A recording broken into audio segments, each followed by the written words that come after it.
ধর্মপ্রাণ মুসলিম তাওহীদি জনতা আসছে আগামীকাল রোজ শনিবার বিকাল 3 হইতে মনুরহাট রাসার প্রাঙ্গণে এক বার্ষিক ওয়াজ ও দোয়ার মাহফিল। উক্ত মাহফিলে প্রধান ওয়াজিন হিসেবে তাফসীর পেশ করবেন সুদূর চট্টগ্রাম থেকে আগত চট্টগ্রাম আন্তর্জাতিক বিশ্ববিদ্যালয়ের অধ্যাপক ডক্টর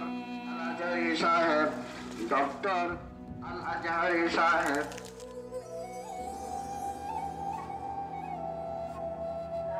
মুসলিম তাওহীদি জনতা, পূর্বদিকপুরের মুসলিম তাওহীদি জনতা আসছে আগামীকাল 21শে ডিসেম্বর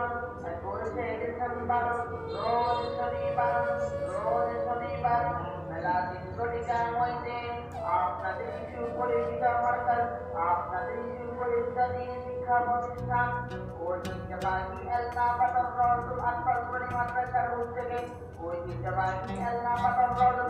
নুরানী মাদ্রাসার উদ্যোগে বার্ষিক ইসলামিক সম্মেলন। উক্ত সম্মেলনে প্রধান মেহমান হিসেবে গুরুত্বপূর্ণ বক্তব্য পেশ করবেন সুদূর কুমিল্লা থেকে আগত কুরআন ও হাদিসের বিশ্লেষণকারী চট্টগ্রাম তাইনবাগ ফাউন্ডেশনের সমাজসম্মান সভাপতি